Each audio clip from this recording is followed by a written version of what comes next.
Please join us if you can. I pledge allegiance to the flag of the United States of America and to the republic for which it stands, one nation, under God, indivisible, with liberty and justice for all. Okay, the first item on the agenda is board appointments. Item 2A, resolution appointing Megan Kiskuna to a 3-year term ending February 23rd, 2028, and reappointing Dragan Kardzik to a new 3-year term ending October 10th, 2027, to the Commission on Children and Youth Advisory Board. Okay, let's begin with a motion to approve the resolution and then a discussion. Commissioner Root, I move to appoint Megan Kaskuna and reappoint Dragan Kardisk. Is that how you say it? Kardisk? Kardisk. To the Commission on Children and Youth Advisory Board. Second. a motion has been made to approve the resolution and has been seconded. Is there any discussion? I have a couple things I'd like to say, Madam Chair. Please go ahead. Okay. The Commission on Children and Youth Advisory Board advises the Kitsap County Board of Commissioners and the residents the needs of children, youth, and families. It facilitates coordination of information, local services targeted to children and youth, and advocates for an environment which fosters healthy, self-sufficient, responsible, and productive children, youth, and families. The term of business representative of Lisa Lechuka, thank you, expired June 10th, 2024. Megan Megan Kaskuna has applied for the position, was interviewed, determined qualified, and the staff recommended her appointment. She will be appointed to a 3-year term ending February 23rd, 2028. The term of after-school programs, Representative Dragan Karzik, are you here today by chance? I want to make sure I'm saying that correctly. Laura's here to help us with our pronunciation. Hi, I'm Laura Hyde. I staff the Commission on Children and Youth. Hi. And it's Dragan Karzik. Karsdik. All right, thank you so much. I Mhm. appreciate that. And that's not the board, that's Orrin Root that didn't get that right. So thank you. And his expired on October 10th, 2024, and is seeking a reappointment. Staff supports this and recommendations his appointment to a new 3-year term ending October 10th, 2027. Megan Kaskuna was formerly a youth services librarian and has lived experience with housing scarcity and poverty as a teen. She overcame many challenges and pursued higher education opportunities in funding. She earned a bachelor's degree in psychology and a master's degree in information study and library science that sparked her passion for advocating for better support systems for youth. She is also a military spouse and a parent of a child with special needs and has navigated the complexities of the special education system with community support services.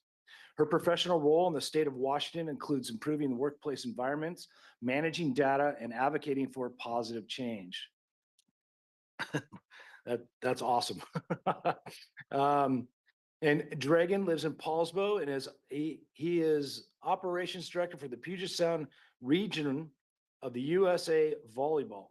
Okay, he has been involved in youth sports for decades, benefit to children that helps them grow and develop. He is also assistant club director of Olympic Pioneer Volleyball Club and head of coaching education.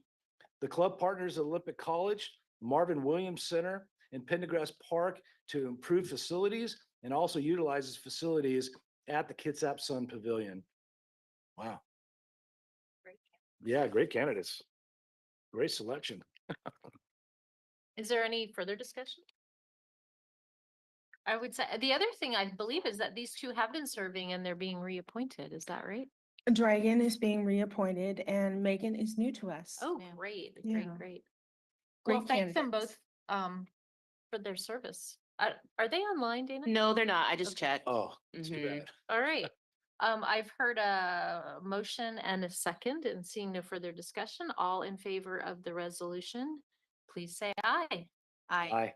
Opposed, the motion carries. Thank you. Thank you. Thank you. Have fun with them. Item 2B, resolution reappointing Catherine Lohi to the Developmental Disabilities Advisory Board to a new 3-year term ending January 9th, 2028. Thank you. I move that we approve the resolution appointing Catherine Loveheed to the Developmental Disabilities Advisory Board. I'll second. Any discussion? I have something to say. The Developmental Disabilities Advisory Board was created to promote choice, opportunity, and support for people with disabilities in an enhanced community where all people are included, respected, and dignified. Board responsibilities include reviewing service plans, applications for funding, and budget expenditures. Catherine's term expired in January of this year, and she sought reappointment. She will be appointed to a new 3-year term ending January 9th, 2028. Catherine resides in Port Orchard and works in Kitsap County Superior Court. She's been a part of the local disability community since her son was born and previously served on the Holly Ridge Board. Her son uses a power wheelchair, and she advocates for accessibility and activities for young people with disabilities in friendly and welcoming environments. Serving on the board gives her the opportunity to provide input to guide funding to support young people and their families. Great. Okay, is Catherine here? No, I looked online. She is not online. Okay, regardless, we will appoint her. All those in favor of the resolution, the motion, please say aye. Aye. Opposed? The motion carries and Catherine Lougheed is appointed for a second 3-year term to the Developmental Disabilities Board. Next resolution. Item 2C, resolution reappointing Robert Forbes and John Poppy to the Sheriff's Office Civil Service Commission to new 6-year terms ending March 24th, 2031. I'll take that. I move to reappoint Robert Forbes and John Poppy to the Sheriff's Office Civil Service Commission to a new 6-year term. I'll second. Is there any discussion? There is. One. A little bit about the Civil Service Commission. They are charged with establishing a merit system of employment for employees of the Kitsap County Sheriff's Office. The commission is required to make rules and regulations detailing the manner in which examinations, appointments, promotions, reallocations, reinstatements, demotions, suspensions, and discharges are made, and also hears and determines appeals on suspensions, demotions, and discharges. So the terms of District 1 Representative Robert Forbes and District 3 Representative John Poppy expired on March 24th, or will expire on March 24th, 2025, and both seek reappointment and are determined qualified to continue serving. They will be reappointed to 6-year terms ending March 24th, 2031. And a little bit about each of them. That was a mouthful. Good thing it's early, right? Robert Forbes is former chief of police for the city of Bremerton and a graduate of the FBI National Academy. He has extensive knowledge of the collective bargaining process and working with law enforcement unions, as well as employment and workplace issues. He has also been actively involved on the Bremerton Family YMCA Advisory Council, a volunteer there, and a former board member of the United Way of Kitsap County. Then a little bit about John Poppy. John is a former civil engineer and has served on boards of the Silverdale Water District, Puget Sound Clean Air Agency, Hood Canal Salmon Enhancement Group, and Department of Health Rulemaking Committee. And I think really among many others. So his service on the commission allows him to promote safety, consistency, and respect the Kitsap County Sheriff's Office while drawing on his extensive experience with making difficult decisions in the best interest of the county. So I recommend both for continued service. Is there any more discussion? All those in favor of the motion, please say aye. Aye. Opposed? The motion carries. The resolution is adopted. And I just looked and they're not online as well. So You have some great involvement, like really high quality appointments this morning. So appreciate them serving. item 3A, resolution proclaiming March 2025 as Women's History Month in Kitsap County. I believe Kimberly Williams is presenting this to us and she is online this morning. Hello, Kimberly. Hi, good morning. Thank you, Commissioners, for this opportunity. Proclaiming March 2025 as Women's History Month here in Kitsap County. Whereas women of every race, age, class, and ethnic background have historically contributed to the growth and strength of Kitsap County, the state of Washington, our nation, and the global community in countless recorded and unrecorded ways. And whereas women have played and continue to fill critical economic, cultural, and social roles in every sphere of life of the nation by constituting a significant portion of the labor force working inside and outside of the home. And whereas throughout history, women have provided the majority of the volunteer labor force and were particularly important in the establishment of early charitable, philanthropic, and cultural institutions in our nation. And whereas women have been leaders in securing their own rights of suffrage and equal opportunity in the movements for abolition, emancipation, and industrial labor, peace, comprehensive planning, and other movements which create a more fair and just society for all. And whereas despite the innumerable contributions women have made and continue to make, the role of American women in history has consistently been overlooked and undervalued in the literature, teaching, and study of American history. And whereas March has been designated Women's History Month in our nation each year since 1987, the 2025 theme is Moving Forward Together, Women Educating and Inspiring Generations. And whereas Wednesday, March 8th, 2025 marks International Women's Day, a yearly celebration of women's important role in society, celebrating the economic, political, and social achievements of women and girls, past, present, and yes, future. And now, therefore, be it hereby resolved that the Board of Kitsap County Commissioners proclaims the month of March 2025 as Women's History Month in Kitsap County, Washington, and encourages its citizens to pay tribute to the millions of women who helped create a better world for the times in which they lived, as well as for future generations. Thank you. Thank you, Kimberly. Is there any discussion of the resolution? No, but I'm happy to make the motion. Okay, I have two things I wanted to say. One is my husband and I lived in Russia for a short period of time in the 90s, and International Women's Day is a national holiday in that country. Yeah, Oh, that's cool. which was just kind of interesting. I did not know that. Yeah.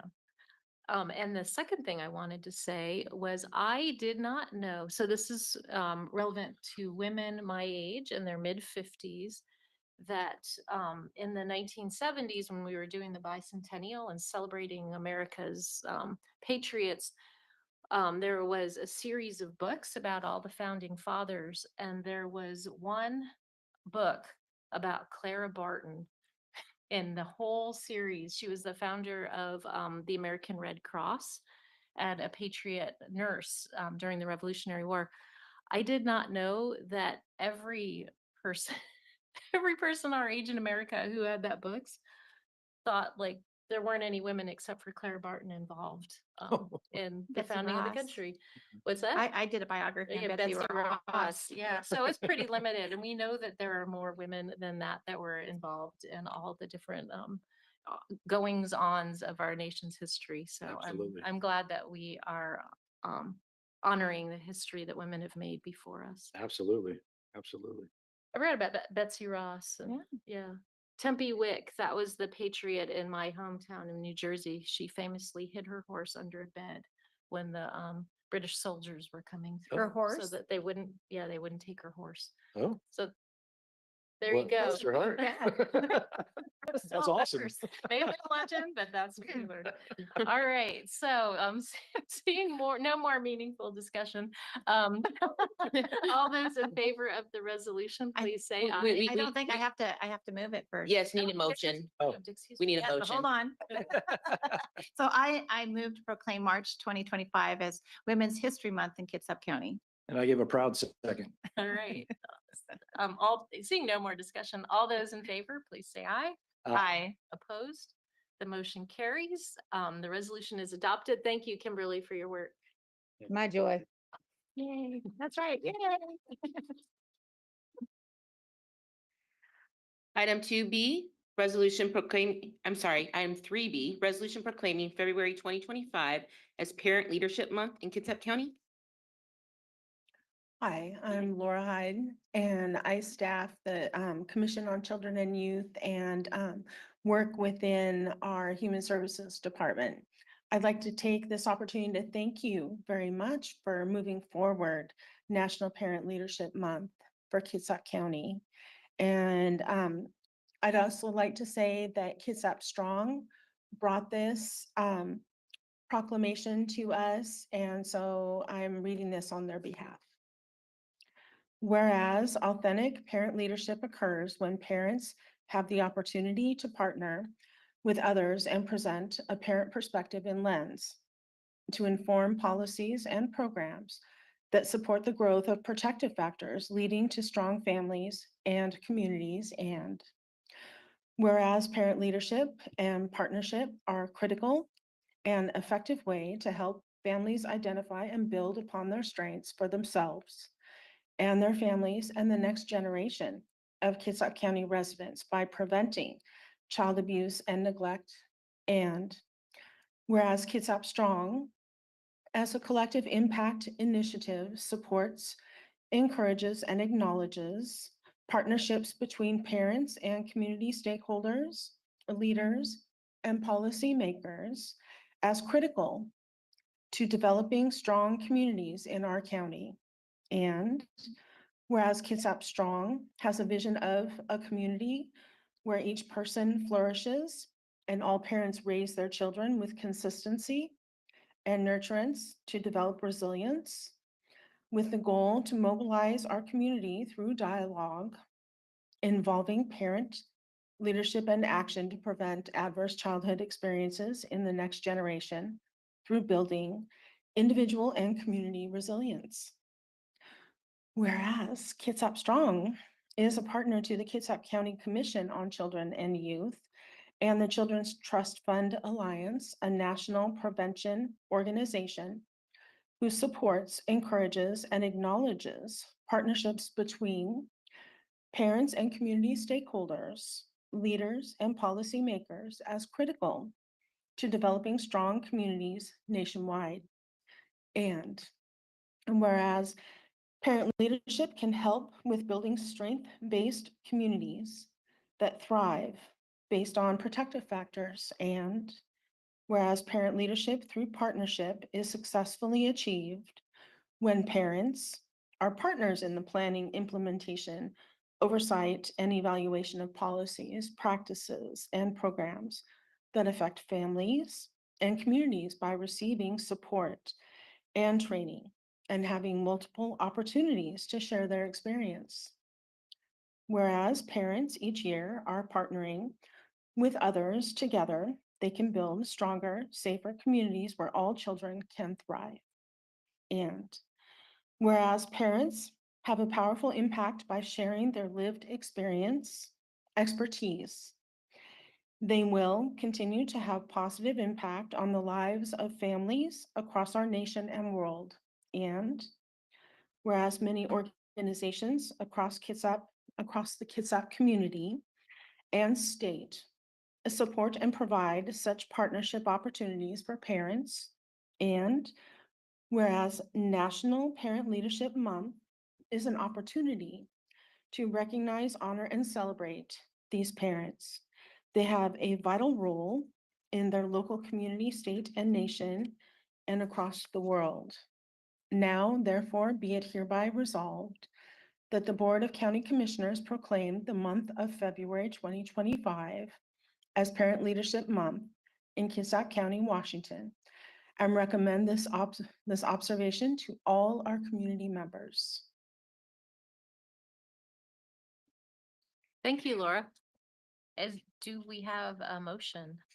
Yeah, I move to accept the proclaiming Parent Leadership Month of Kitsap County in February. Excuse me. I hear a cough. I hear a cough suppressant. Thank you Well- thank you for giving us your all. I We have a motion to adopt the resolution proclaiming February 2025 National Parent Leadership Month. And we have a second. All right, any discussion?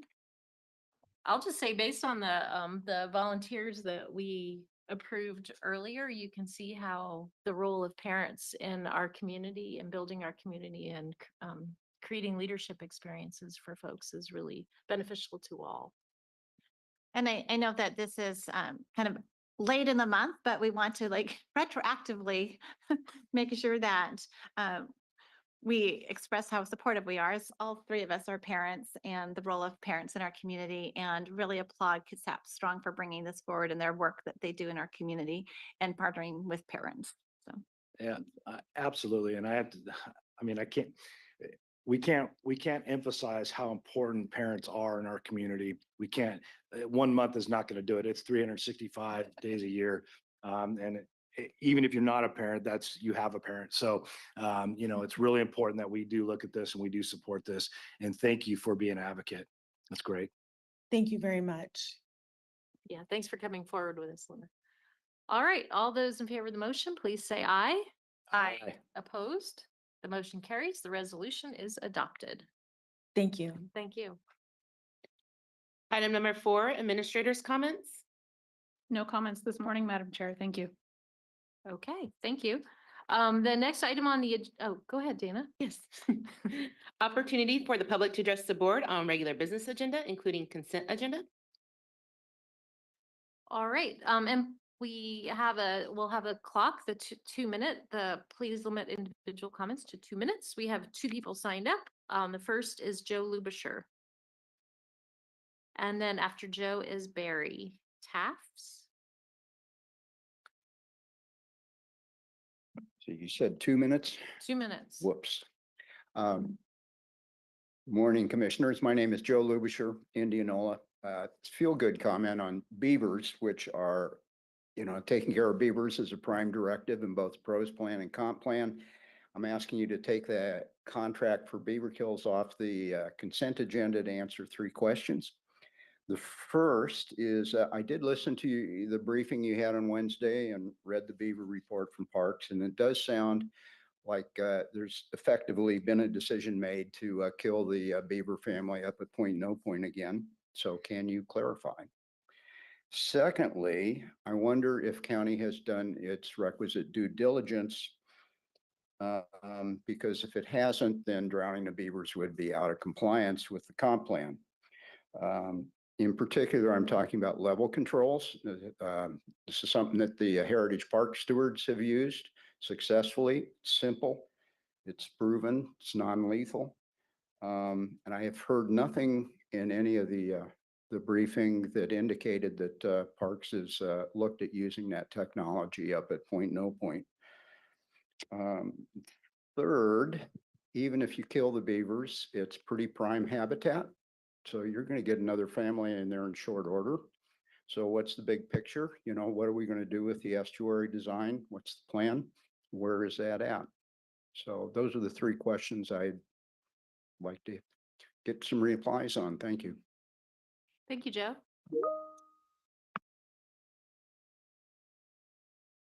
And next is Barry. Hi, Barry Taft. Last summer, I asked for a quote from the PUD to get internet strung from the road to my house. And I was quoted a price of $51,000 and change. If I dug the ditch and buried the coax, not the coax, but the conduit, it would only be $38,000. That price is ridiculous. And so I wound up digging basically the same ditch, threw the conduit in, bought the fiber off of Amazon, And it took me about 14 hours to dig the ditch by myself. And the whole cost of all the materials was under $1,000. So something is really amiss here. When a single guy can dig that whole thing, get it buried, get it hooked up within 14 hours. And so I guess what I'm asking is, I'm thinking this is just one department. What is going on with the rest of the departments in Kitsap County? And so I would like to see something like a Doge effort taking place where we're auditing every department. And I'd recommend having it done by a contractor from outside the state that's not connected to the government in any way. Thank you. Thank you, Barry. And I do want to respond. I appreciate your comments. I do want to respond. The Kitsap Public Utilities District is a separate agency of government with separately elected officials. And so we should get you, if you don't have those commissioners. All right, let's follow up. Let's get your email and we can get you all that information. Okay. Still, I'd still like to see audit done. No, appreciate your comments, heard your comments, just wanted to make sure we got that to you. So if you can, Tori, okay, Thank you. Good. we'll connect you guys. Yep, I'm just trying to look it up. I'll let Tori do that. okay. And commissioners, we do have about 5 hands online that would like to speak. Okay, so I want to clarify with the folks who are online and want to speak, that they want to speak to items that are on the agenda. If your item is not on the agenda, then we take general public comment at the end of the meeting.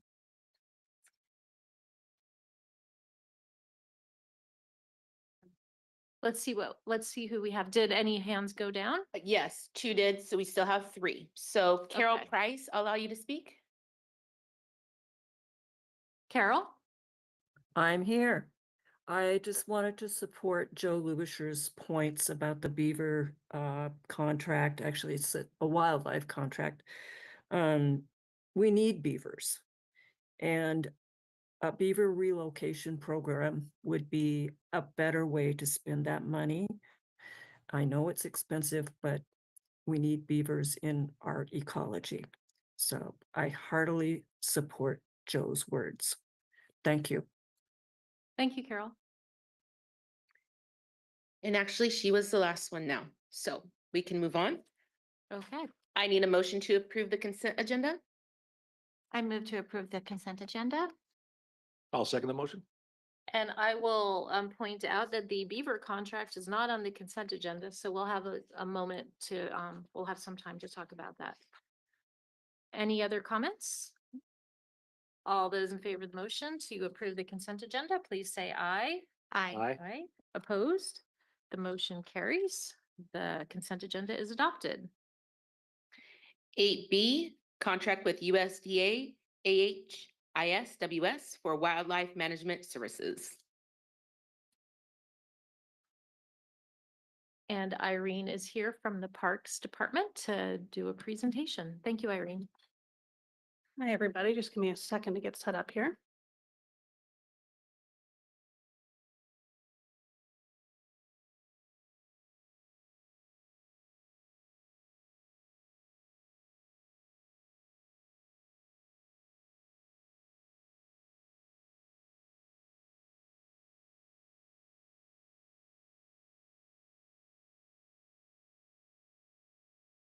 Right. Let's see. Can we see that all right? Great. So this is just a brief presentation to summarize what we talked about last week about the how beavers are managed within Kitsap County Parks and what the contract that is being proposed is for. So beavers are semi-aquatic mammals that are widely distributed across the U.S. They're known for building dams to modify the areas in which they live. These animals are an integral part of our ecosystems within Kitsap County. Their habitat modifications often benefit a variety of other wildlife, plant communities, and overall ecosystem functions. Frequently, beavers are referred to as ecosystem engineers for this reason. Unless there is a situation where beaver activity is impacting infrastructure, public safety, or negatively impacting salmon passage, beavers are treated as valuable ecosystem components, as are all other wildlife within Kitsap County parks. If there is a conflict with public infrastructure and safety, we follow the avoid, minimize, and mitigate decision-making structure. So avoid is to primarily and first look at if we can avoid all impacts to beavers or beaver dams by entirely relocating impacted structures or by changing our operations. Then we move into the minimize phase where we minimize our risks and impacts through active management. And finally, if we are unable to avoid the impacts to public infrastructure and safety through the avoid and minimize phases, we move into the mitigate phase where we mitigate risks and impacts by removing beavers and or their dams. So when we are in the avoid phase, we manage beaver dams entirely by relocating our structures or changing our operations to allow the beavers and the dams to remain in place. Frequently, what this can look like is if there's a seasonal impact from beaver activity, we will close the trail or relocate the trail. These are actions that have been taken at a number of our parks, including South Farm. We have some signage up at Newberry Hill that indicates that sometimes some of the trails are going to be a little wet because of beaver activity. And this allows the beavers to remain in place and continue providing all the valuable ecosystem functions that they do. If there continues to be an impact to public infrastructure or safety, we look at using active management strategies.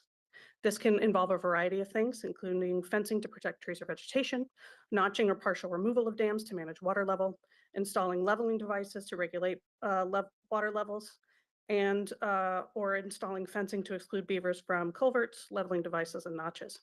All of these activities require an HPA permit and SEPA review, and frequently the decision-making process involves consulting with WDFW and other and DCD biologists to determine what mitigation activities make sense or minimization activities make sense at each location.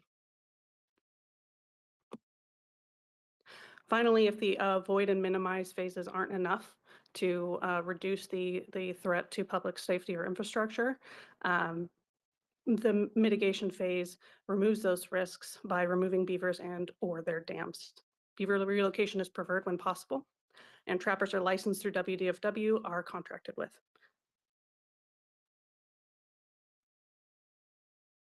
So WDFW manages beaver relocation in Washington State. They issue permits to authorize beaver relocation under certain conditions. And to relocate beavers, the following conditions need to be met. You need to have access to a beaver husbandry facility. This is a facility where beavers can be held for a period of time to determine that they are in good health and will be good candidates for relocation. This is to help prevent the spread of disease and to make sure that the beavers will be able to thrive in their new location. We're also required to have a permitted relocation site. This is a site that has been vetted by WDFW as an appropriate location for beavers. This includes a habitat assessment, a risk assessment, and some neighboring landowner considerations. Currently, within Kitsap County, we don't have access to a beaver husbandry facility, nor do we have any permitted relocation sites. This greatly reduces the ability for us to use our preferred method, which would be relocation, if we had these resources available to us.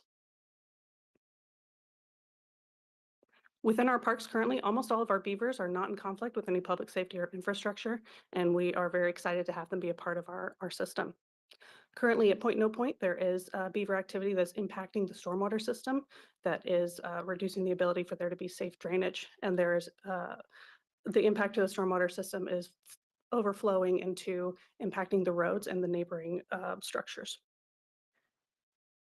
So currently management is in the minimize phase and we are addressing it with continuous notching. We are putting forward contract 605-24 to be in place if mitigation becomes necessary. If relocation areas are available, that would be our first priority. But as we have discussed, there are no relocation opportunities available within the greater Kitsap region at this time. Conservation is a Kitsap County value. Kitsap County must balance protecting plants and wildlife and the legal risk and liability of how land management decisions impact the human environment. I've also got some references here that are the RCWs and House bills that reflect beaver management restrictions in our state. Great, and that's all I have for you. Thank you, Irene. Are there any questions? Did you want to, I was wondering if maybe you could address Mr. Lubisher's concerns. Sure. So currently at Point No Point, leveling devices aren't really a viable option because of the narrow width of the stormwater system. It's a very narrow ditch that runs through the entire drainage. So if we were to use a leveling device, it's kind of leveling it from this side of the ditch to the other side of the ditch. So there's not really a pond to level. Additionally, if we were to notch the dams and then put an exclusion fence around the notch or use a beaver deceiver device that would allow water to flow underneath the dam, the beaver would be able to move basically 5 feet down the ditch and just build another one. So that is not a good option there. And this is information that I've gathered by consulting with WDFW biologists as we were doing the HBA permitting process to notch the dams. So how we're managing it right now is through continual notching. It is true that, this is going to be an ongoing problem at Point No Point until we address the larger restoration needs. There's an undersized tide gate. It doesn't allow the marsh to flow out as frequently as it needs to. So there is a larger restoration need that's there. I believe there has been some work done to look at what that would be, led by Mid-Sound Fisheries. But I think they are pursuing more grant funding in order to move forward with that project. I have a Mhm. question. When we talk about our husband relocation and husbandry areas, who is in charge of that? Is that going to be Fish and Wildlife? Fish and Wildlife permits the relocation areas and who's allowed to relocate. A husbandry facility, I believe, could be managed by, a nonprofit or an advocacy group or something like that, as long as they get that permitting done through WDFW. Okay, and what is the closest facility that we maybe have an opportunity for? My understanding is the closest facility is in the Columbia River Gorge. Okay, For beaver husbandry? That's my understanding. Wow, okay. we could be leaders. Yeah, I think there's a Yes. great opportunity for a public-private partnership here. I think there's a lot of considerations. If it were to be run by the county, it could take a considerable amount of resources and would require, additional expertise and additional staffing, as well as an additional facility. But, I would love to be able to use a relocation facility if there were one available in the county.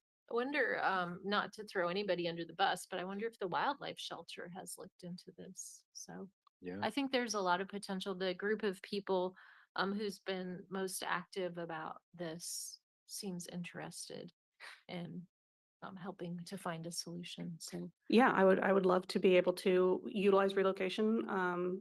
But unfortunately, that's just the situation that we're in right now.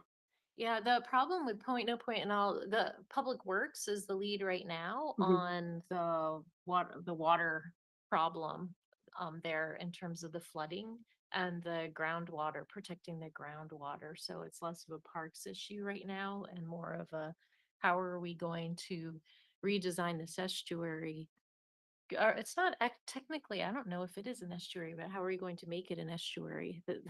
How is this wetlands gonna be restored so that we can ameliorate the flooding? Right. So right now they're out with an RFP for stormwater study Yeah. to help figure this out. But even that requires federal permits or federal approval. Everything we do there takes a really long time. Yeah. So Irene, thank you. I hope that you and Brittany are really engaged with Public Works. I feel like you are. Yeah, it's been a collaborative management process. If it weren't for the stormwater facility, the beavers could be there all the time and it would be no problem. But really the triggering point is the stormwater ditch that runs through the park that needs to be managed in a specific way in order to prevent damage to that system. Yeah. Okay, thank you for all you do. afterwards. In the meantime, this contract is, how would you call it? It doesn't mean the beavers are getting killed tomorrow. This is a last resort alternative for you all. Right. And this is being put in place so we have licensed trappers who are available if we do need to move into that mitigate phase. If there were a relocation opportunity for us, we would use the same contract and these same trappers in order to capture the beaver and move them to that relocation site. So it's the same either way. Yeah. Okay, this is an unfortunate situation and I'm really pleased with how seriously the county is taking it. So thank you, Irene. Thanks for your work on it. Do we have a motion? Nobody wants to do this contract. Okay, well. We'll have discussion here in a second. I'll move to approve the contract to USDA AHIS KC TAC 605 TAC 24 for wildlife management services for $36,227. Second. All right, any Reluctantly. discussion? Yeah, I know I made the motion and I'll tell you, I appreciate all you do and I'll put them in my truck myself and take them down to Columbia Grid Gorge, okay? That's how, I mean, yeah, I'll just leave it at that. Well, and I think that there's such opportunity for our nonprofit groups here. And like you said, I think maybe the groups just might not even be aware of the situation that we have. And so I think this is an opportunity. And so I'm glad we pulled this off the consent agenda so that we could have this public conversation so that we can keep it going. So thank you, Irene, again. Yeah, I'll say, in hindsight, just a year ago, a little more than a year ago, the beavers were removed from Point No Point. And removed being a euphemism, none of us really understood what the process was or what happened. And Public Works came in and Parks and announced to the board, we've removed the beavers. And we literally said, oh, good. And then one of us said, where did they go? And Andy said, or Andy or Alex, somebody said, well, they were drowned. They didn't go anywhere. And we were all horrified. And so I see this as a really healthy and useful first step that the county is recognizing. We as elected leaders are recognizing that was not a good outcome. Let's see how we can do this better. So I'm staring at Irene when I'm saying this, but I know Brittany's here too, but it's all of our responsibility. This is a hard little project to work on. Okay, any more discussion? All those sadly voting for the contract, please say aye. Aye. Opposed? The motion carries. The contract is adopted or approved, and with all thanks to the community members who have rallied around this cause. Commissioners, we don't have any public hearings, so we'll move on. This is an opportunity for the public to address the board on general interests. Okay, and we have 6 people signed up in person, and I'm guessing a few online. I'm going to start with the folks who are here in person, and we'll start with Paul Newshomes.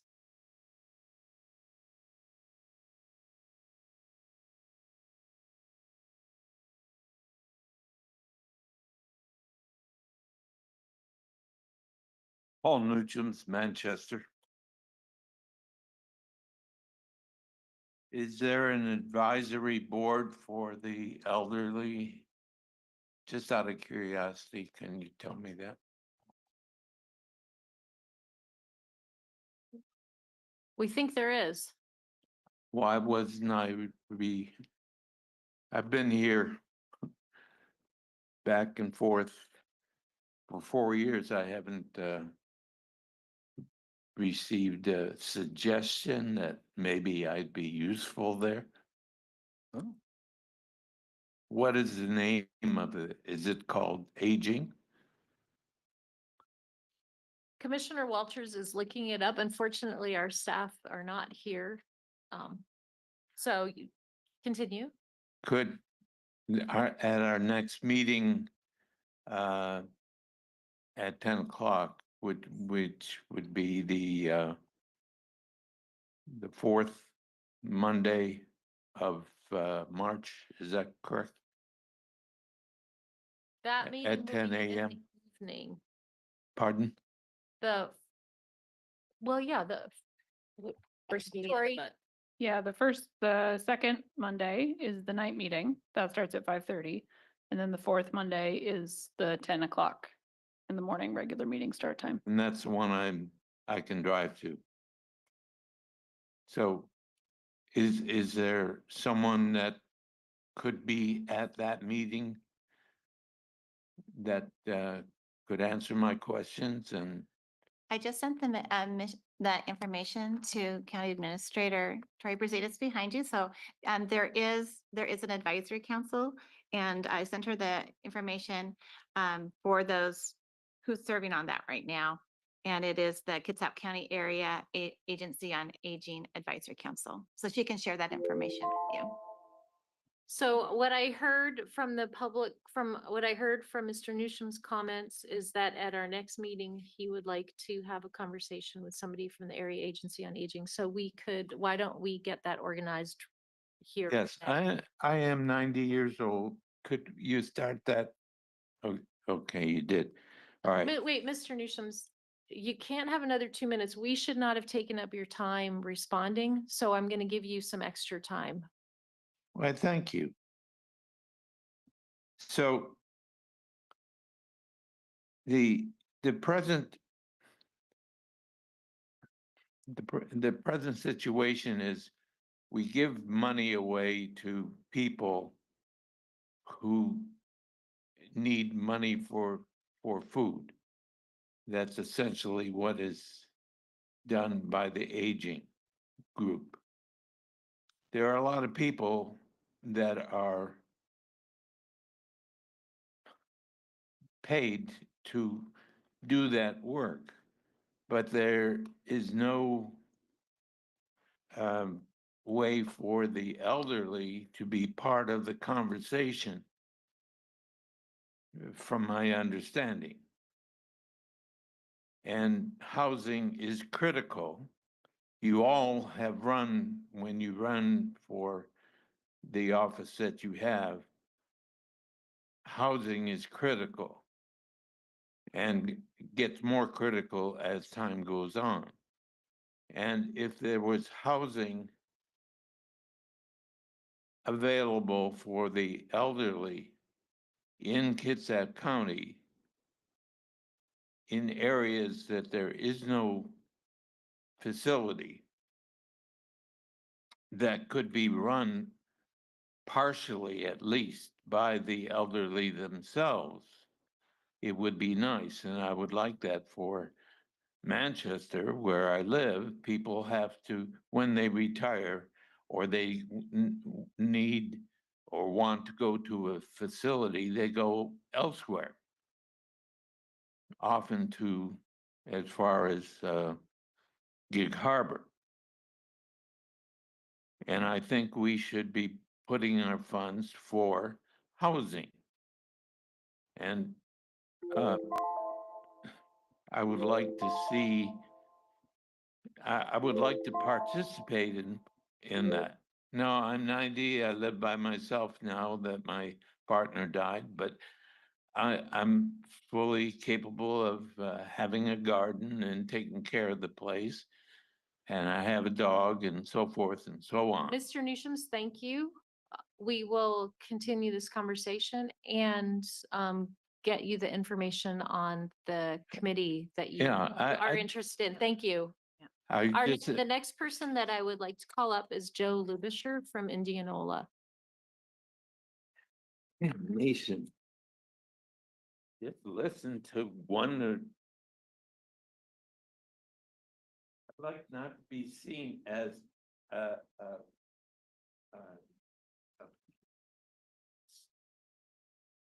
see you. We see you, Mr. Nishams. Mr. We Newsom's, listen. we have rules and we will continue this conversation. Absolutely, absolutely. And 2 minutes goes quickly. Again, my name is Joe Lubisher. So questions about the board on the Arborwood extension. And I want to argue that the board needs to make its decision in the public interest in the best interest of the citizens and not the developers. So I ask whether the board has really performed its due diligence on this issue. And after listening to your discussion on the 12th, I think the answer is a definitely not. There's definite no. Have you evaluated all the alternatives? You have not yet discussed letting the development agreement lapse. But that might actually be a good way forward. These extended development agreements are not a good thing, as we've discussed before. Have you looked at the financial impacts? The $643,000 that it will cost to basically buy the greenway. You don't have that if you let it lapse. Have you placed a value on a lost coho run in Crabapple Creek? Have you figured out what the cost of retrofitting that development is if stormwater treatment proves to be inadequate? Now, at the meetings on the 3rd and the 12th of this month, we saw how these out-of-state corporations want to bully you into acquiescing. Yeah. But they do want that extension. So if the board really wants to negotiate to get some concessions out of them, I suggest you call their bluff. Let them follow the same rules that all the other developers and builders in this county have to. Lastly, there's really no rush for your decision. It's the developers who waited, what, 11 years, 12 years to even get started. They're the ones who screwed up. They're the ones who want to move the goalposts. On the other hand, you are in the driver's seat. And so my recommendation is that you take a step back, perform your due diligence, and then and only then make a decision, and make that decision in the best interests of the citizens of this county. Thank you. Thank you. Next is Kathy Lustig, and after Kathy is Don Fenton.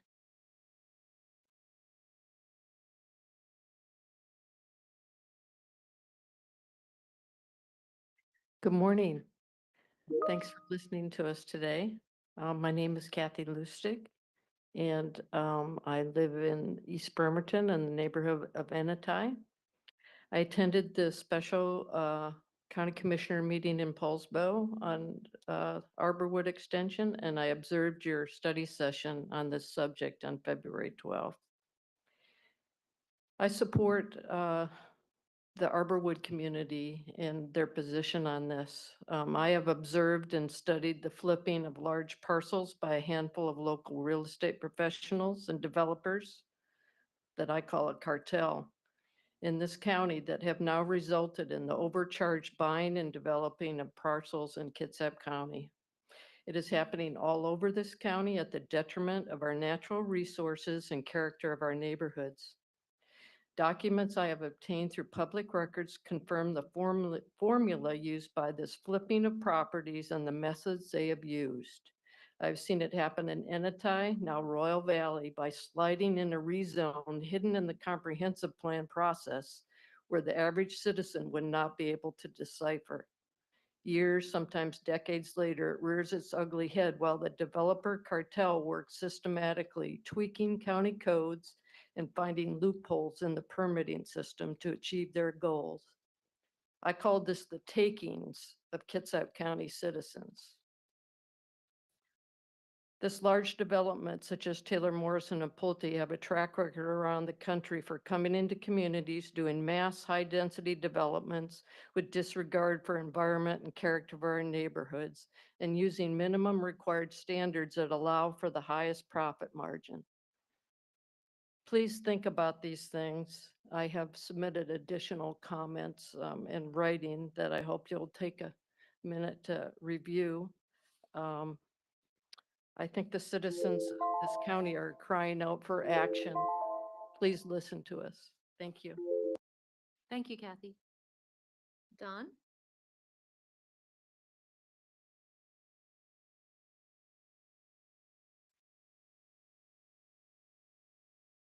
And then after Dawn is Colleen and Jackie. Thank you.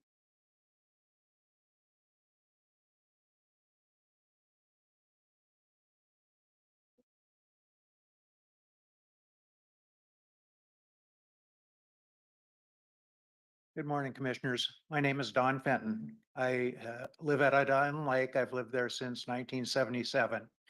In that 48 years, I've seen a lot of changes happen, some good, some not so good. The establishment of the county park on the north end of the lake is probably the highlight of those 48 years. The low points are watching the lake level drop in the late 80s, early 90s, and the closure of the Krista Children's Camp. I passed you a copy of portion of the original government survey showing the existence of the lake in 1864, when this area was really a part of the Washington Territory. It was before statehood. That was over 160 years ago, and the lake is still here, albeit a little bit smaller than it was back then. Can we say today that we have done everything possible to ensure that the lake will exist 160 years from now? I don't know the answer to that question, and I hope you do. First, I would like to commend you for the foresight in purchasing the 11 acres north of the park this last month. This property provides essential recharge to the lake during the rainy season. Thank you again for making that decision. Next, it's hard for me to believe that this county needs to give special favor to out-of-county developers to fulfill our housing needs. They come into this county with little stake in the game other than financial and walk away with pockets full of cash without providing the affordable housing we all hear is needed. They have shown they have little regard for the local environment and leave taxpayers to pick up the pieces and pay the bill when down the road things go wrong. The proposed development at Island Lake is a prime example of this. I implore you to do everything possible to ensure Island Lake remains a pristine body of water for the future citizens of this county. Thank you. Thank you, Don. And I also want to point out to the commissioners that Don Fenton is who brought us the for sale sign on the 11 acres. So thank you for bringing that to our attention. Thank you. Hello. Hi, my name's Colleen Chowdy. I'm also involved with the Island Lake group. Of course, I've lived here for 60 years, so I've seen a lot of change too. North Kitsap graduate. Go Vikings. I kind of, one of our concerns is I'm kind of doing a general topic because we're concerned with the large developments that are in our area all over the county. I'm not so familiar with South Kitsap, but I just know the northern end and central Kitsap. The concern with the water quality and quantity in the lake, Barker Creek and the aquifer. Barker Creek has a long history of citizens working tirelessly to protect the creek. There are Coho, Chinook, and Chum that currently use Barker Creek. And Chums at Barker Creek was an active nonprofit from 2000 to 2006. They were instrumental in obtaining a federal grant for $750,000 to purchase 5 large acreage tracts, and they were donated to the county to protect the creek. That's 20 years later, we're still kind of fighting the same thing, just trying to preserve our natural resources and salmon for our orcas and us to eat too. Meadowview is just one of the large developments in the county with citizens raising the environmental concerns. Coho and Crabapple Creek are threatened. Applewood, I have heard from neighbors in Royal Valley development that have recently been clear cut, and they have salmon creeks as well. 3 creeks run through that. One of them is Crouch Creek, my maiden name. We named that creek. We have all seen the mother orca who lost 2 of her babies and carried them for weeks, partly due to loss of salmon to eat. So it's all part of the environment. I did attend the February 12th meeting in regard to Arborwood Extension. Urge you not to pass that. Thank you for your service. I trust you guys to keep working towards affordable housing. We voted for you guys. You guys are awesome. Thank you. Thank you. All right. And then last in the room is Jackie Kelly.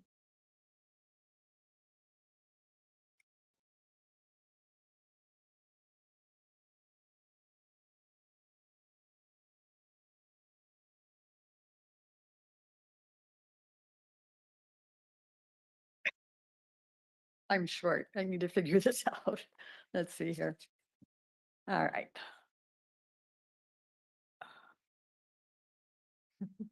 Ah. Oh, okay. Hello, Commissioners. My name's Jackie Kelly. I've lived on Island Lake for 28 years now. You're listening to us once again today to plead with you to hold the line of your vision from the comp plan and to be the stewards that we know that you are. We represent numerous communities groups who are working to bring the DCD into compliance, doing the work that the DCD should have been doing in the first place, costing us an obscene amount of money and time. Combining what we know from all our neighbors, we've spent over $250,000 this past year in appeals. And that doesn't count any of the thousands of free hours of our own time that we've devoted. Specifically, considering the Arborwood extension, we ask you, would this extension benefit the community and the environment as it's written? In this scenario, you will be the judges with the balancing weights of justice. On my right hand is the long-term interests of the community, and on my left hand is the desire for financial profit. There can be a balance. There has to be a balance, or we're all going to lose. You know, as we do, that the Arborwood extension request under the old codes would not reasonably protect the wetlands and the streams as it's written, and will not enhance or protect the environment in the broad sense as well as it could. If you allow the extension to go through, your balance beam is going to fall on the side of protecting the community and the environment, and it's going to raise on the side of financial profit. We implore you to stay in balance and deny the extension request in favor of putting the best interest of the community foremost and above the desires of corporations. Thank you. Thank you, Jackie. Who do we have online? Yes, we have about 10 citizens. So the first up is Carol Price.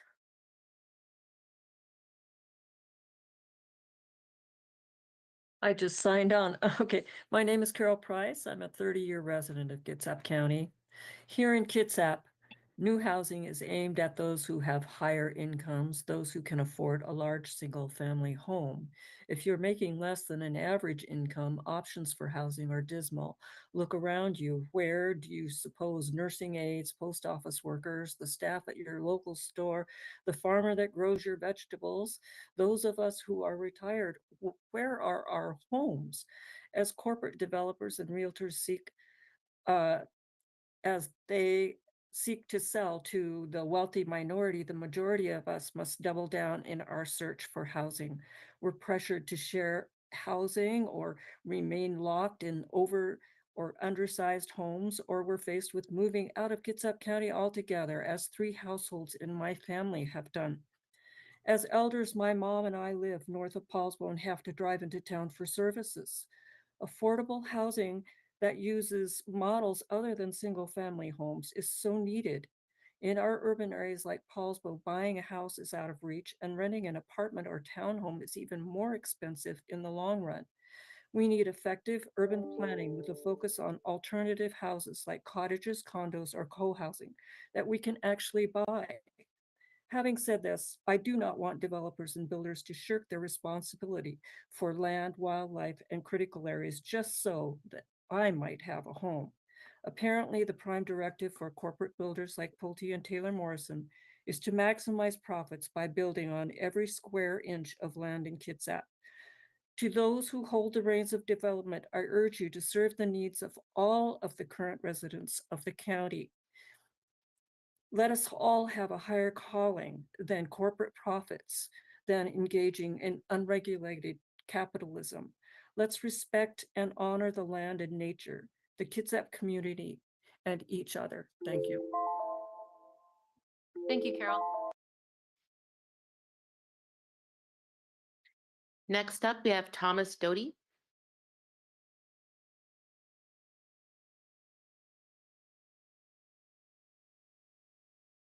Thomas, you Good can go morning. ahead. Good Mhm. morning, Commissioners, and thank you for the opportunity to speak. I'm Tom Doty, a Paulsbo resident for the past 25 years. Given the local and global physical and chemical destruction of amphibians and their habitats, I'd like to offer 4 suggestions on how we might preserve amphibian-friendly, that is fishless, wetlands, vernal ponds, and intermittent streams. Number 1, require actual enforcement of building and development restrictions in said wetlands, emphasizing the inviolability of setbacks and buffers. No escape clauses permitted. Number 2, require expert wetland delineation of all property transfers paid for by the buyers.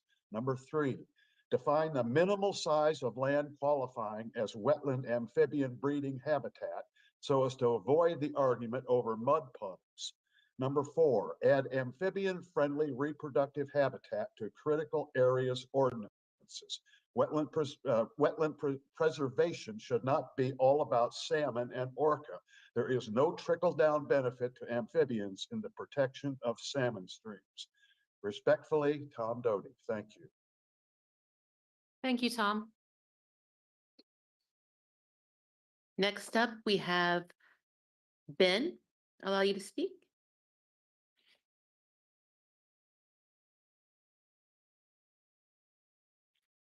Good morning. My name is Ben Strobel.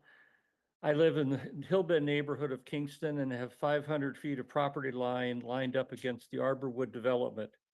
A new agreement contract on the development is pending. There are rules of the game and rules of law. When you enter into a contract, you agree to the terms of the contract, who's going to do what, the time of length of the contract.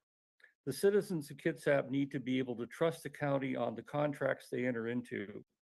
The purchase of safe equipment and vehicles, service contracts where the provider isn't using hazardous materials or methods.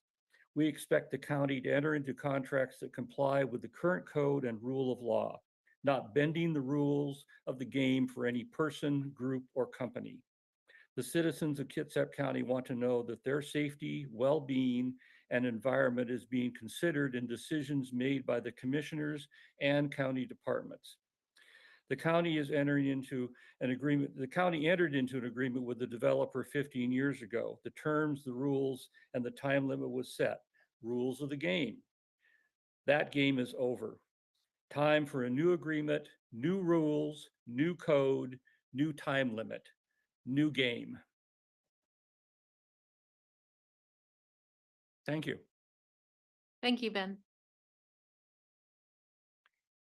Next up, we have Doug Heyman. Good morning, Commissioners. My name is Doug Heyman. I live in North Kitsap, just a short distance to the south of the Arborwood project. This large development does not meet the needs of our county citizens, as it does not provide an increase in the number of housing units for lower and middle income buyers, something that the Growth Management Act requires of all Washington counties. Instead, it would be selling homes above $600,000, as is the case with Pulte Homes, which has phases 1 through 3, while Taylor Morrison the other developer has phases 4, 5, and 6. Both firms purchased these portions from the Olympic Property Group and got, as part of the deal, the ability to make use of outdated critical area and stormwater regulations. That kind of grandfathered in deal should never be allowed to happen again. And these firms threaten to take legal action against our local commissioners to bully their way into working around regulations, while our local builders must comply with the current building and environmental standards. At risk here are wetlands and fish-bearing streams. Our local tribes, like the Suquamish and Port Gamble Sklallam, gave up vast areas of land with treaties they signed with the federal government. In exchange, they were granted access to their usual and accustomed hunting and fishing, which is played out in the courts higher than the county level. We need to honor these treaties by protecting salmon runs like Crabapple Creek, which would be impacted if we don't comply with the current stormwater standards in the case of the development at Arborwood. In conclusion, please consider your duty to your county constituents who should have as much or more say in these matters than out-of-state developers. We need affordable housing and a clean and vibrant natural environment. Please do not approve an extension for the Arborwood project. Thank you. Thank you, Doug. Next up, we have Robin Salthouse. Good morning, Commissioners, and thank you for this opportunity. I live in Kingston, Washington, and I'm speaking to voice my concerns that the large corporate Arborwood developers can threaten our commissioners from making a decision that will protect the health and well-being of Kitsap residents and the surrounding environment. In addition, not requiring these corporations to meet current code put Kitsap taxpayers on the hook for expensive retrofits or future mitigations to correct development practices that are no longer based on best science. At the February 3rd Board of County Commissioner meeting, you heard from 2 Kitsap contractors who asked why large corporations should unfairly be able to ignore current code and ordinances when they, as small businesses, are required to use current regulations. These 2 corporations will be in Kitsap County for a relatively short time and don't have the same investment in our community as a small contractor. Yet their ability to ignore critical areas or the requirement to install an updated stormwater system will adversely affect salmon health from the toxin 6-PPD that enters streams and other waterways through road runoff and negates the billions being spent by the state of Washington to install bridges and culverts that restore salmon runs. You as commissioners are in the driver's seat to ensure current codes are used in property developments. You were voted by the people of Kitsap County to protect our health, the sustainable future of our surrounding environment, and our tax dollars, and not to boost the profits of large corporations who do not have a long-term investment in Kitsap County. Thank you. Thank you, Robin. Oops, excuse me. Next up, we have Mandy. Hello. Can you hear me okay? Yes. Okay, thank you. Hi, my name is Mandy. I live next to the Royal Valley Development, and I have some major concerns regarding the safety, traffic, and environmental impacts from this development. DCD expects to issue a non-determination or issue a determination of non-significance. I feel it's disingenuous given that the county is aware that development intentionally separated this project into multiple phases and the application in attempt to avoid SEPA review, knowing it would not be approved. The Glutes Pond apartments are planned to be built on top of a level 1 aquifer recharge zone. Phase 2 now has more apartments planned to go in. There needs to be more studies done for safety regarding the traffic crossing Waga Way and the impacts on our salmon streams. Redirecting the traffic down to the Brownsville Highway is going to hurt the salmon run on Steel Creek. I'm really curious where the runoff from the toxin 6-PPD will go. It is directly on top of the creek. There has been many accidents in the past on that road. That was one of the reasons why they had closed it many years ago, along with the opening of the salmon stream. I'm really, really concerned about the traffic that is going to be coming across Waga Way and the intersection at the old military. I hope that we can get some more studies or know what is going to happen with WashDOT and the county. Thank you for your time. Thank you. Mandy, how do you say your last name? Owens. Okay. Okay, thank you for joining us today. Thank you. And next up, we have Nancy. Teachy? Yes, thank you. I was like, Nancy, you can go ahead.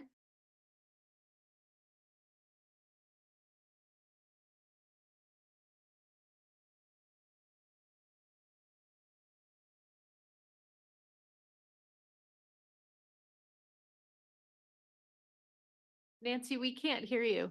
Oh, there she is. Hello. I'm sorry. I apologize. My name is Nancy TG. Good morning, commissioners and everyone present. Our family lives on Hillbend Lane and shares a property line with the Arborwood development. For well over 30 years, we community members have worked on and spoken about the impacts that this development will have on our community. On February 3rd, at the Arborwood community meeting, which you all hosted, we witnessed the intimidation and threats made against you by Taylor Morrison and Pulte, the Arborwood developers. At your February 12th work study session, we heard more about these threats. In fact, it's possible that we don't even know the full extent of these threats. You and your staff have chosen public service as your jobs. You specifically represent the citizens of Kitsap County and our communities in all governmental matters. We citizens have always respected you, our government, in our efforts to protect and grow our community in an appropriate manner.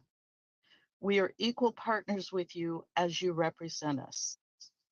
On February 12th, we heard you repeatedly use the phrase, getting to yes, in reference to approving some sort of extension of the development agreement with Taylor Morrison and Pulte. It is wrong that an out-of-state corporate bully has made you feel that your only choice is their choice for our community. We citizens and taxpayers are your choice. Please do the right thing and get to yes with us, your community, who you represent.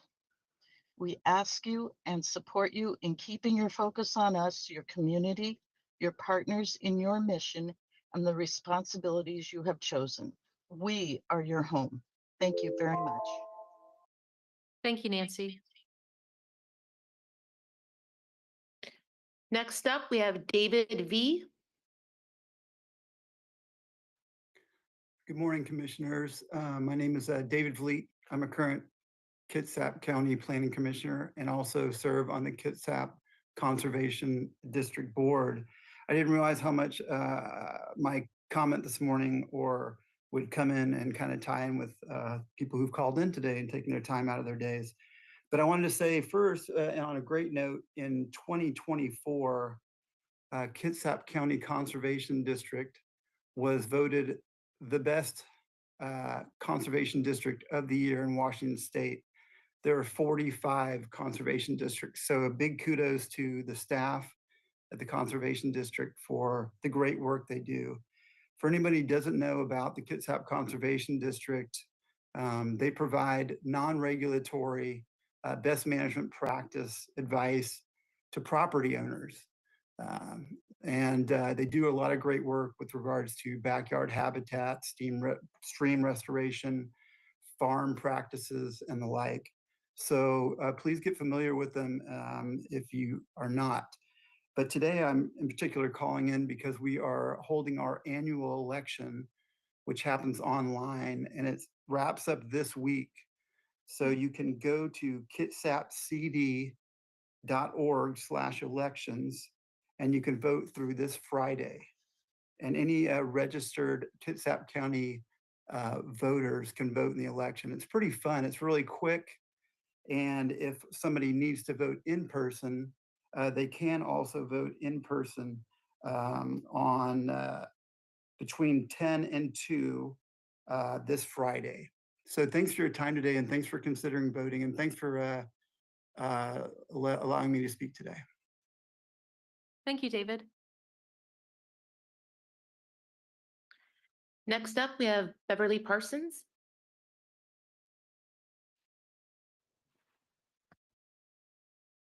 Morning, I'm Beverly Parsons from Hansville. I'm here to address your decision on the Arborwood DA extension as it relates to affordable housing.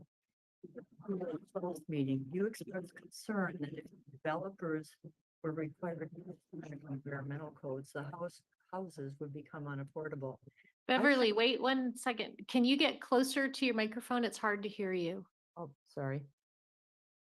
Okay, did I start over or? Oh, no, you can continue. We'll give you a few seconds. Yeah, I Go ahead. stopped the clock. Yep. At your February 12th meeting, you expressed concern that if the developers were required to meet current environmental codes, the houses would become unaffordable. I share your desire for affordable housing. However, thousands in Arborwood are not in the affordable housing category. That is, housing affordable for households at or below the median income. To afford even the lowest priced house in Arborwood requires an income of 100 to 120K. The median income in the Kingston area is just under 80. Thus, these houses are not in the affordable category. This is not an appropriate argument for relaxing the current codes. Instead, the argument to be made is that the county needs to protect its residents by ensuring that good quality homes are built. Buyers, especially those who have stretched to buy a home, need to be assured through the protection of the county that their home is well built. If these houses experience draining problems, such as I've heard some houses in Arborwood have, or their insurance prices are high because they don't have high quality fire system protection or other problems, you are not doing these buyers any favor. Additionally, if issues arise with the infrastructure, most of the costs will come back to the county and thus the taxpayers. Please require current code adherence by the developers to give buyers confidence that they are being protected by a trustworthy county government. Protect our future generations with good quality homes. This is not about providing affordable housing. Thank you, Bev. Dana, how many more people are online waiting? We have two. And let's see. Next up is David TG.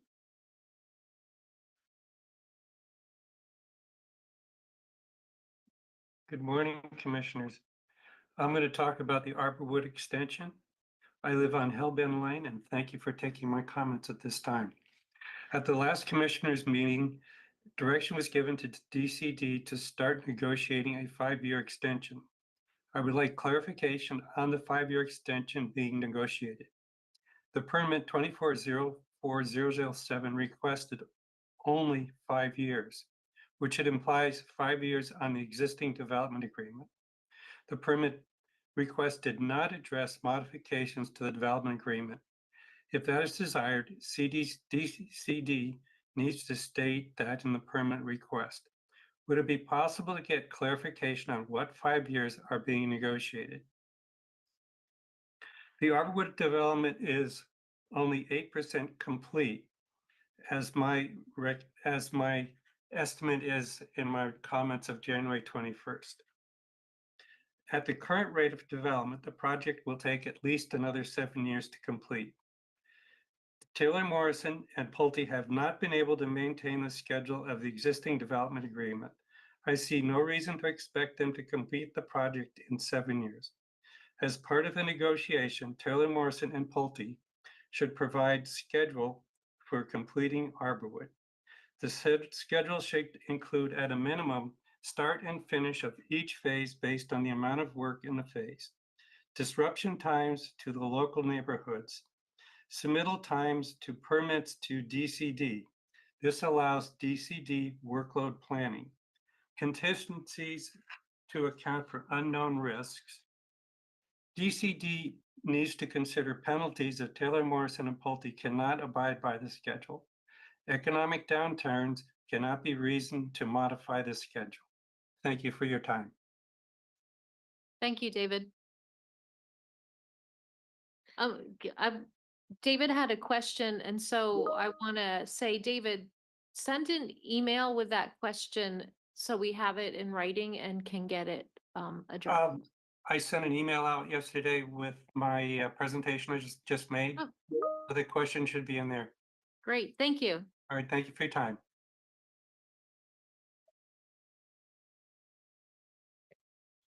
Okay, last hand raised is April Ryan. Oh, because it went to the board. Good morning, Commissioners. My name is April Ryan, and I live next to the Arborwood project. $83,000. That's the difference between the actual cost of infrastructure support and the tax revenue generated by each new house built. Despite the promotion that large-scale development leads to economic prosperity, the facts paint a different picture. The study, Cost of Growth in Washington State, analyzed several urban communities across the state and found that on average, each new house costs the local government $83,000 more in infrastructure costs than received in tax revenue. Quote, rapid growth can leave communities permanently scarred, deeply in debt, with unaffordable housing, a lost sense of community, and a sacrificed environmental quality. Do the Arborwood price tags of $600,000 to $950,000 provide affordable housing? No, and relaxing codes will do nothing to make them more affordable. Do the rows of tract houses support a sense of community? No, they are out of scale and disconnected from the community. Does the development respect the environment? No, it cuts through the wetland buffers and pollutes the fish-bearing streams with outdated stormwater management. And who pays for the new schools, roads, transit, sewer, and water mains? All the county residents through broad-based taxes, not just the developer or new home buyer. 83,000 times 751 homes equals $6,233,000. That's what Kitsap citizens will pay extra to support this one development. For that price, it should at least be built to modern codes that protect both the home buyers and the county. Whether considering Arborwood or remember that we citizens pay the real price. Live. As our elected representatives, we trust you to act in our best interest, not the corporate bullies. Thank you. Thank you, April. Dana? Yes, and there's no one raising their hand, so we can move on to Board of Commissioners comments. Okay, that concludes the public hearing. Commissioners, the last part of our agenda is comments. Does anybody have anything they'd like to share? No. Okay. I have a few things that are coming up that I just want people to be aware of. On this Wednesday from 4:30 to 6:30, there's a SR3 Gorst Area Planning and Environmental Linkages Study. The meeting's going to be at Naval Avenue Elementary in Bremerton. And the purpose of the meeting is that Washington State Department of Transportation will work with its partners to define a purpose and need, identify a full range of alternatives, and conduct screenings for alternatives. And so this is one of their open houses. And I wanted to tell you a little bit more. The study is looking at adding a lane to SR3 in each direction from Gorst to SR 304.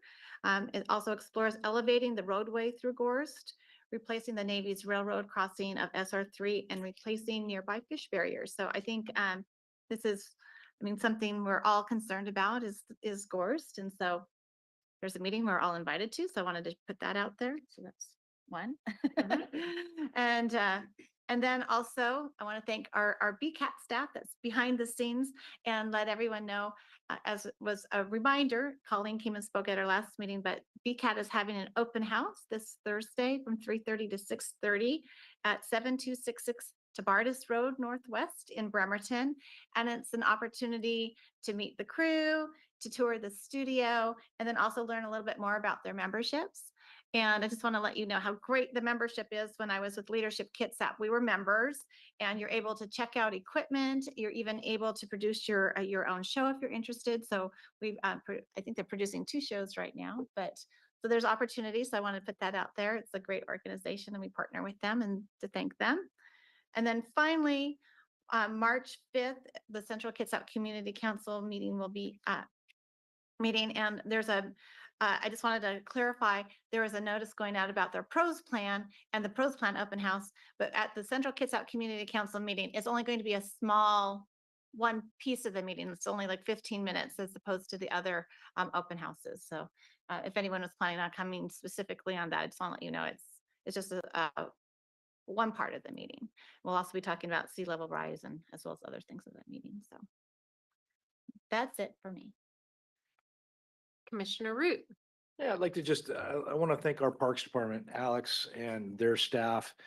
We had a pros plan brief here last Thursday, and it was, unfortunately, I was out sick, but it was, we had about 40 plus people here, a bunch of kids and soccer clubs that were here that really, really have a South Kitsap specific emphasis, and they really want to see our parks kind of get a little push up here. Central Kitsap has a beautiful park system.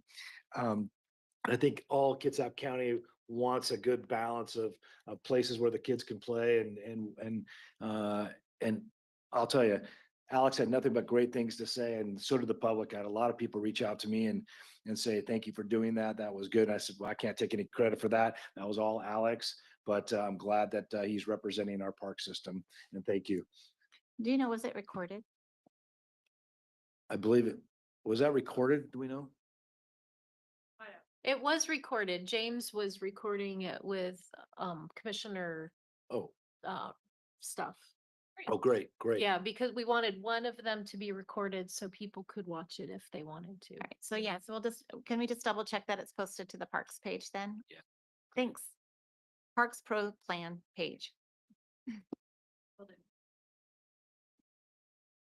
Okay, it, I Madam Chair. Thanks. I had two things. One external is that the DCD is going to be meeting in Hansville at the community club tomorrow night at 7 to do their sea level rise vulnerability and risk assessment report for folks in the Hansville area. It was at the request of one of the homeowners associations up there. So that's cool that we can start those conversations.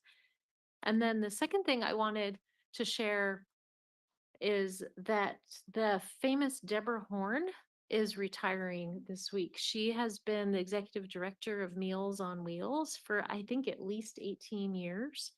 And she's retiring. So I had wanted her to come here. We could give her a coin and clap for her, but I didn't also, that would have apparently ruined her last week. So in terms of timing. So I just want to say publicly how much impact she has had on the community and growing that program and garnering community support for it. And she has hard shoes to fill, and I'm sure we will send her a formal thank you note from the three of us. Absolutely.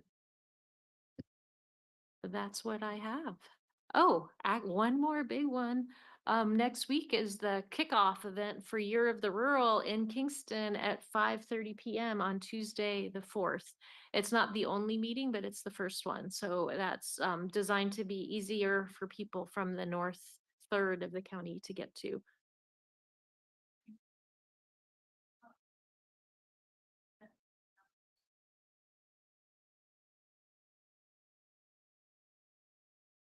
There was a question from the audience about the date for noxious weeds. Did you ask that, Jackie?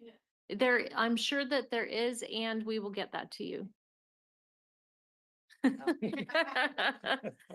All right, and with that, I'm